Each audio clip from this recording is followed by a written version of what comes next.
de regresso depois da breve pausa para o intervalo na TPA Notícias, onde a informação é sempre de primeira e temos outras para lhe contar. O Paulo. Continua em companhia do Hora 10 nesta edição da manhã, última presença da semana. Vamos agora olhar para estes resultados provisórios das eleições gerais em Angola, que tiveram lugar no dia 24 de agosto de 2022. Já está connosco em estúdios o Carlos Alberto. Bom dia, bem-vindo mais uma vez. Bom dia, Carlos Alberto. Vamos começar por olhar para esta vitória apertada do MPLA com 51% neste quinto pleito eleitoral em Angola. O que é que se lhe oferece dizer? Bom, é uma vitória apertada, também esperada.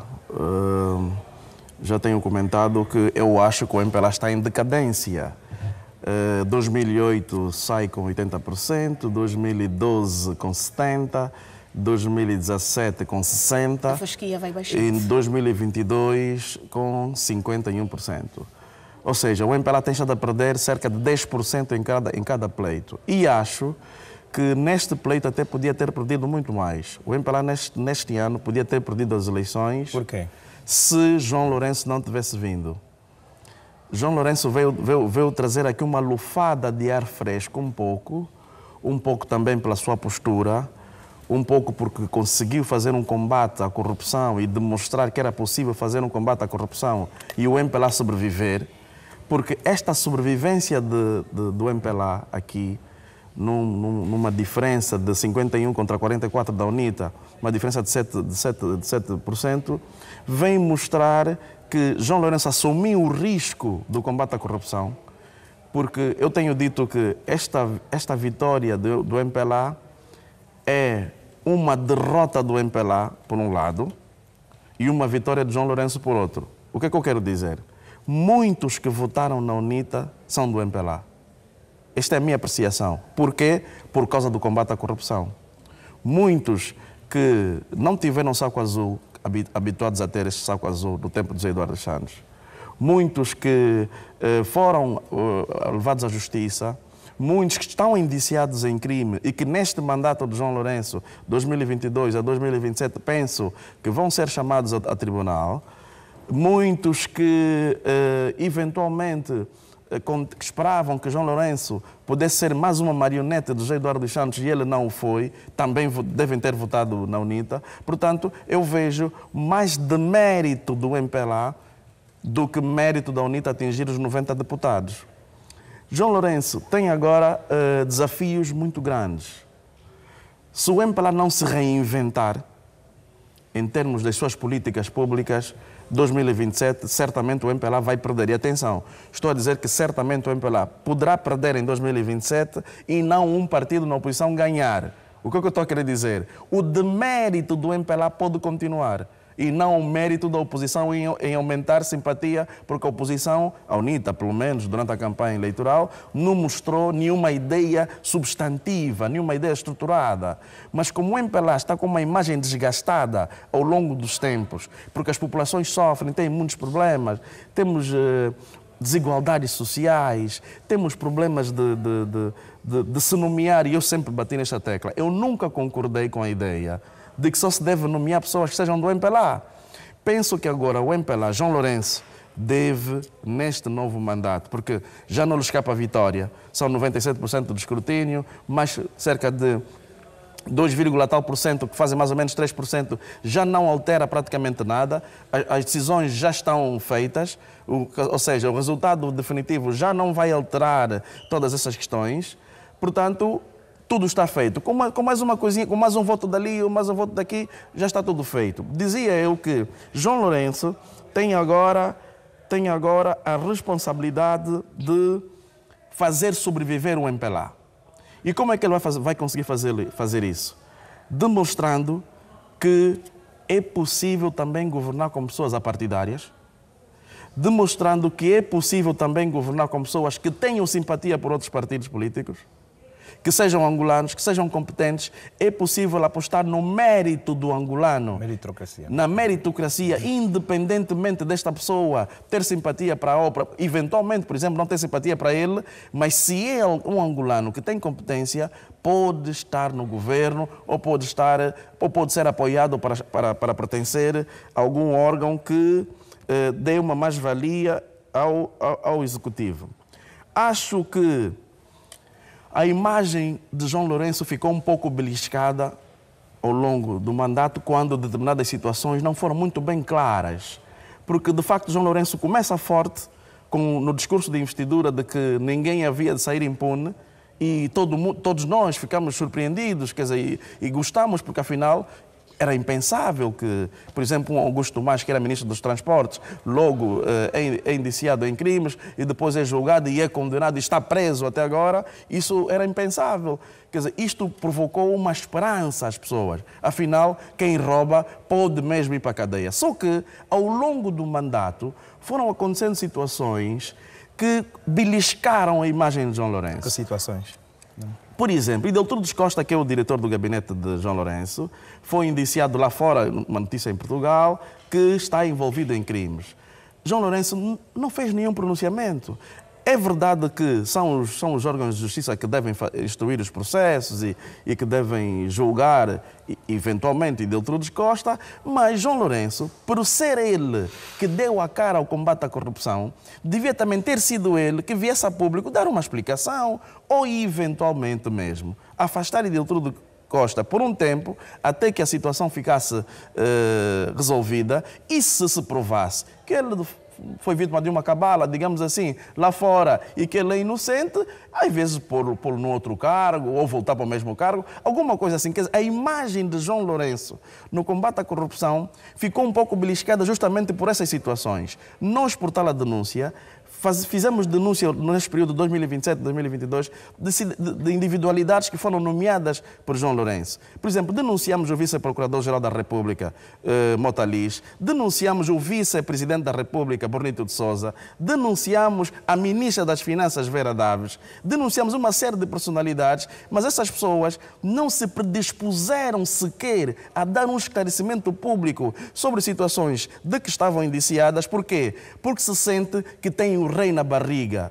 Ou seja, os gestores públicos pensam que não devem explicações ao público. E penso que esse cartão amarelo que foi dado ao MPLA é para dizer a João Lourenço que, se ele continuar a apostar em pessoas, que o jornalista recebe uma denúncia e esta pessoa está eventualmente indiciada em crime, o jornalista vai querer saber por que é que está indiciada em crime. Essa pessoa diz, não, eu não falo e ponto final. E a pessoa fica a assobiar ao lado, acha que nada lhe vai acontecer porque tem costas quentes. Este tipo de comportamento, se continuar a existir nesse mandato 2022 a 2027, o MPLA em 2027 vai perder as eleições.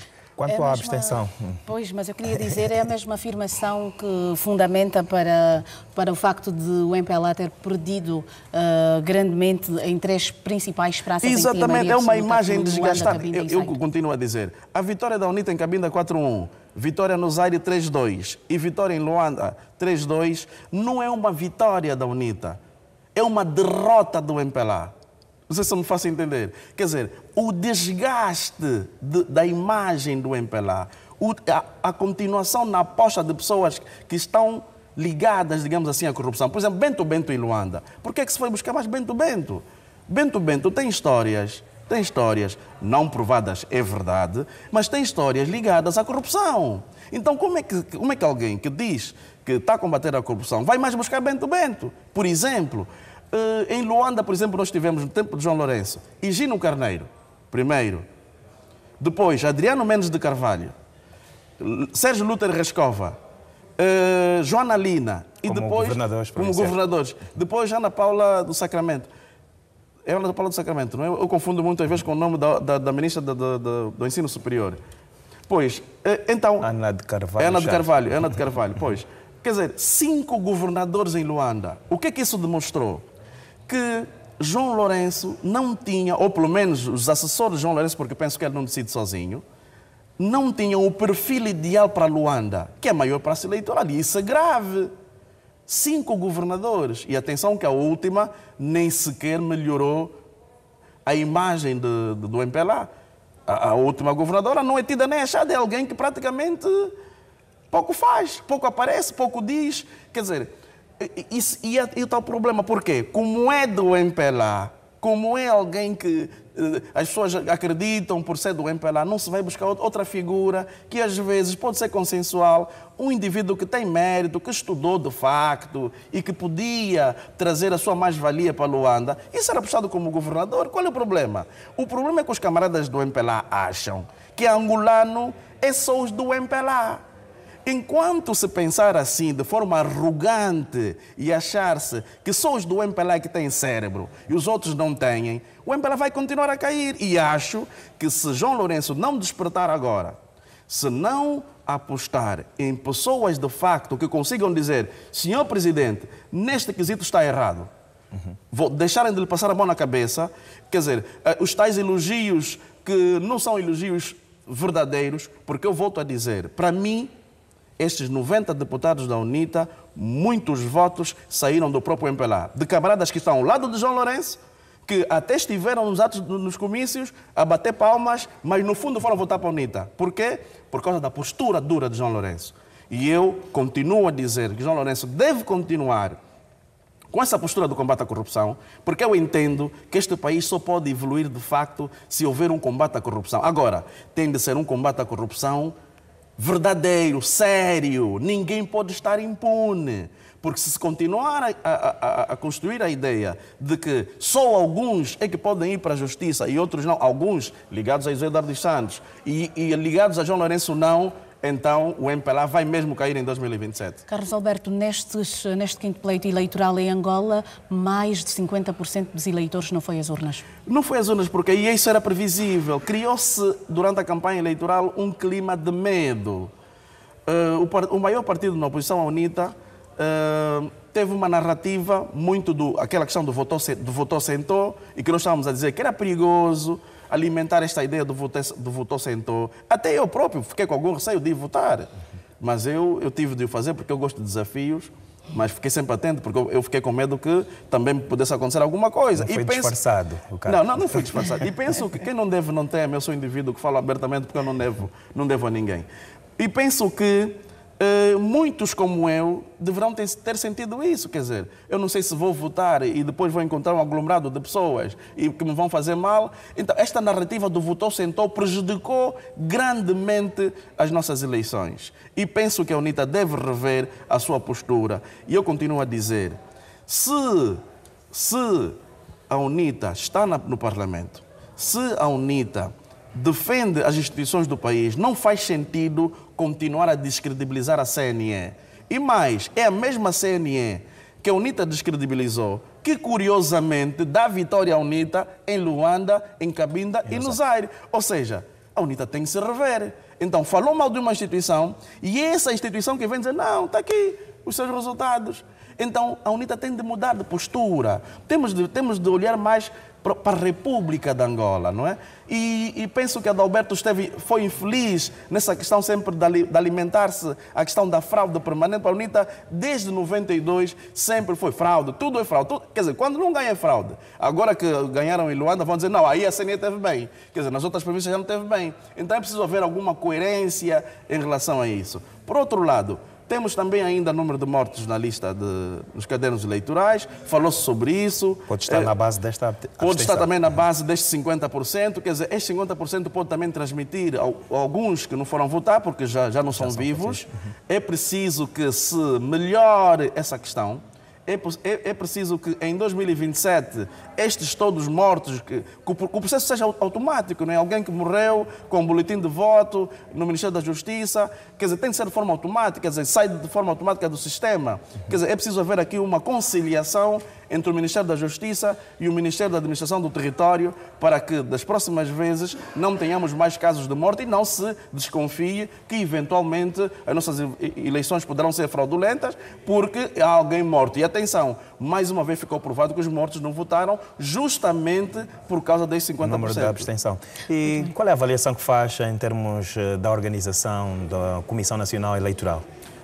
Muito positiva, extremamente positiva. Fora a forma de comunicação, que também já falamos aqui um pouco. Isso. Penso que a Comissão Nacional Eleitoral deve melhorar a sua forma de comunicação, mas em termos de organização e e exibição dos resultados, o tempo em que mostrou os resultados, mostrou que é uma CNE que está mais evoluída, não é? Em 2017 demorou-se muito, nesta altura ainda estávamos em resultados provisórios, mas muito abaixo, aí por volta dos 30%, hoje já estamos em 97%, não é?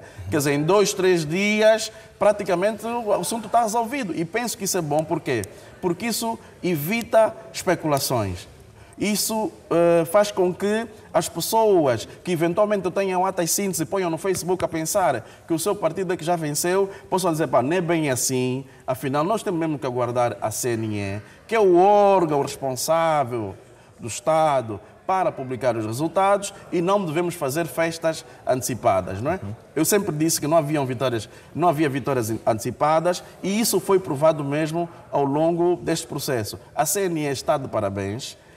Os órgãos de comunicação social também, que fizeram a cobertura, estão de parabéns, mas acho que em 2027, para além de se divulgar os resultados pela televisão pública de Angola, pelos órgãos de comunicação social de uma forma geral, que a CNE também ponha as atas de síntese no seu site. É importante, até por uma questão de estudos, estudiosos que queiram saber como é que foi um pouco as movimentações nas diversas províncias e mesmo a nível nacional, é importante que qualquer um de nós possa ir ao site da CNE e consultar as atas de síntese, ver como é que as coisas funcionaram e até para dar credibilidade ao próprio processo, porque não basta também a CNE vir a público dizer, olha, fulano X%, ciclano Y%, porque depois isso também dá aso a alguma especulação. E nós temos de acabar de uma vez por todas por alimentar especulações. Carlos, a única coligação concorrente nestas eleições gerais, a Casa CE, saiu de 16 para 0 nos números de deputados no hemiciclo. O que é que acha que gerou este desempenho da Casa CE? Por um lado, a saída de Chivucovuco, não é? A Casa CE teve 16 deputados com Chivucovuco lá dentro. Chivucovuco saiu, depois entrou o André Mendes de Carvalho e depois Manuel Fernandes. Penso que essas mudanças também na Casa refletiram um pouco em termos organizacionais e em termos de credibilidade, não é? Porque o público vota no partido que demonstra maior credibilidade. Embora, eu também já tenha dito isso aqui, que o nosso eleitor não é um eleitor ainda consciente. O nosso eleitor ainda é um eleitor do segue-vento, do segue aquilo que está na moda. Acha que foi o que aconteceu agora com a Casa CE? Sim, porque a Casa CE fez uma das melhores campanhas, do meu ponto de vista, eu já disse isso aqui, a TPA. Manuel Fernandes teve uma boa postura, teve uma boa organização, e não percebo como é que o público, perante uma Casa CE que mostrou ideias estruturadas, com muito mais estrutura que o PRS, com muito mais estrutura que o PH, que conseguiram 2 deputados cada um, e a FNLA, tenha zero deputados. Quer dizer que o nosso público não segue ideias. O nosso público segue o que está na moda, os olhos bonitos. E eu digo isso com uma tristeza, porque eu gostaria que nós, em 2027, tivéssemos um público que cobrasse dos políticos, de todos eles, aquilo que são as suas ideias. E não o político porque é bonito, porque fala bonito, porque põe gravata ou põe... Não, isto tem de acabar. Nós temos de cobrar a todos eles o que é que têm de ideias para melhorar este país, o que é que têm de ideias para melhorar a vida das populações, porque, na verdade, se repararmos bem, os políticos são para resolver os nossos problemas. Se nós estivermos a viver bem, se a nossa vida estiver a melhorar, nós vamos apostar no político que nos proporciona. E isso, no fundo, o fim último dos políticos é proporcionar às pessoas uma vida cada vez melhor. A Casa CE, infelizmente, mas vamos ver, ainda estamos em 97%. É possível que os 3% que falte ainda possa trazer porque a Casa está com 0,75%, se conseguir chegar até 1%, 1,1%, consegue eleger pelo menos um deputado. Ou até ainda 2, mas não sei, pela porcentagem, penso que 2 já é difícil. Mas ainda pode eleger um, porque está praticamente na porta de eleger um deputado. Mas a CACE não vai ser extinta, porque conseguiu acima de 0,5%. Já a PN e o PEN-Jango serão partidos extintos, porque não conseguiram uma porcentagem mínima para se manterem como partido político. Por que é que não conseguiram? Bom, o que é que faltou? Bom, a campanha do PEN-Jango foi um desastre, não é? E neste aspecto nós temos de convir. Mas também estou aqui a dizer que, às vezes, o nosso público, por ser um público eleitor que não vê muito essas coisas, podia também ter aqui alguma surpresa. Mas penso que Dinho Por ser Xingu... a primeira vez? Não, Bela Malaquias também é a primeira vez, Uhum. embora Bela Malaquias tenha aqui um fator que, para mim, foi decisivo. O facto de ser mulher. O facto de ser mulher, e porque a maior parte do eleitor é mulher, ok, 51% Da população. Penso que Bela Malaquias terá gozado desta influência de ser mulher, mesmo com os seus erros durante a campanha, terá gozado disso. Dinho Xingu já não gozou disso, porque é homem, ok? Por um lado. Por outro lado, penso que não conseguiu trazer um eleitor que pertencia, que eventualmente pertencesse à UNITA, que é praticamente a sua escola política, e penso que estudou mal. E de facto, o Dinho Xingu não convenceu, quer dizer, não conseguiu atrair. Houve até províncias em que ele foi rejeitado. Quer dizer, isto demonstrou absolutamente tudo em relação à sua aceitação. Penso que Dinho Xingu deve repensar se quer ser político. Eu acho que devia deixar a carreira política, porque deve servir para outras coisas, se calhar para um governante, e não como político como tal, porque isso demonstra... E o Quintino Moreira? Quintino Moreira já não tem hipótese, não é? Quintino Moreira, o seu partido vai ser extinto, salvo se estes 3% que faltam dos resultados definitivos também trouxerem alguma percentagem para Quintino Moreira para chegar aos 0,5%, porque os partidos políticos só conseguem continuar partidos políticos se conseguirem a cifra de 0,5%. Quem não conseguir isto é extinto. Atenção, 0,5% não é para eleger um deputado, é para apenas se manterem como partidos políticos, ok? Por exemplo, temos o BD que não concorreu. O BD, por exemplo, que não concorreu nestas eleições, neste momento tem 0%. Ou seja, se o BD nas próximas eleições não concorrer, também vai ser extinto.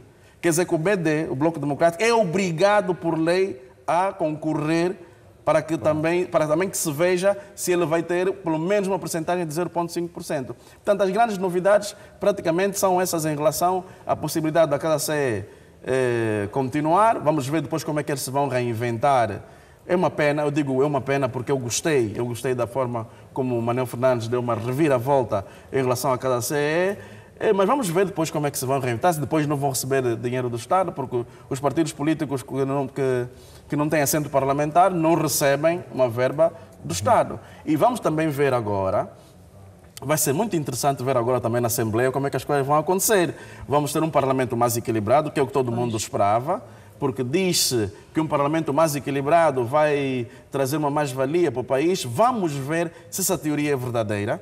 Eu tenho algumas dúvidas em função do perfil de candidatos a deputados que foram escolhidos, principalmente na lista da UNITA, não é? Há candidatos que foram escolhidos por terem visibilidade pública, há candidatos que foram escolhidos por serem ativistas, há candidatos que foram escolhidos para catapultar algum eleitor, mas que em termos de ideias, porque na Assembleia a discussão tem que ser acesa. Não pode ser um indivíduo que simplesmente tem olhos bonitos ou que faz arruaça, quer dizer, que escreve no Facebook e acha que já tem que ser deputado. Não.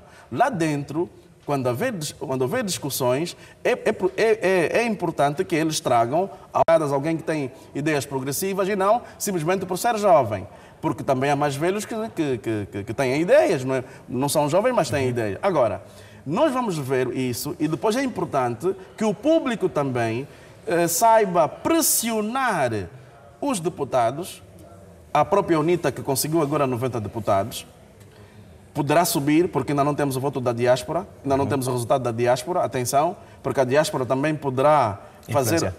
Poderá, mas a diáspora, pelos números, só elege praticamente um deputado e meio, mais ou menos. Quer dizer que mesmo que todos os votos da diáspora forem para a UNITA, por exemplo, a UNITA pode subir para mais um deputado, 91 ou 92, se tanto, não é? De acordo aqui com números, com contas que só quer fazer de forma de cabeça. Agora, nós temos que ver agora se este aumento da UNITA na Assembleia vai significar qualidade de conteúdos. Porque nem sempre isto pode ser verdadeiro. Agora vamos ver. Agora é a hora do vamos ver. Queriam, ok, vamos mudar, queriam equilíbrio, ok, agora a Assembleia já está equilibrada.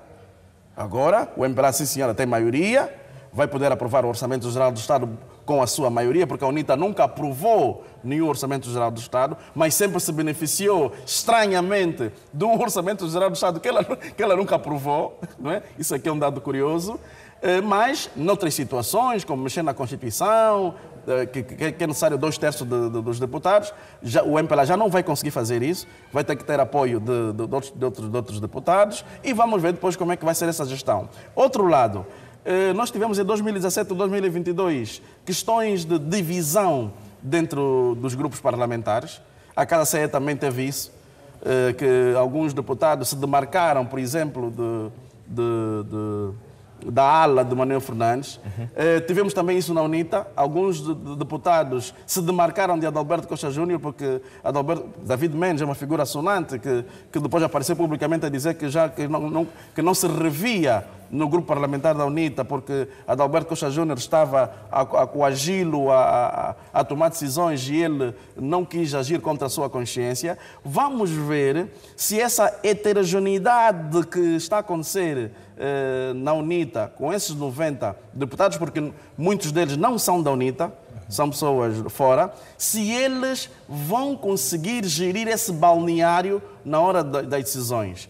Porque é possível que nós possamos ter, num futuro breve, outros Davides Mendes dentro do grupo parlamentar da UNITA, por não concordarem com Adalberto, porque Adalberto é um indivíduo que, eu já disse que Adalberto é ditador, eu já trabalhei com ele, e o Adalberto é que, se você não aceita, eu mando-te embora, não é? Vamos ver depois se eles vão conseguir gerir isso, se vão todos seguir sua linha de Adalberto, ou se vai aparecer também alguém como David Mendes, que diga, não, desculpe lá, eu fui eleito, mas eu tenho a minha ideia e aquilo Carlos que eu Alberto, vou fazer. nós vamos gerir o tempo e vamos para mais um intervalo, voltamos daqui a instantes. Obrigado, Carlos Alberto, pela presença para esta análise.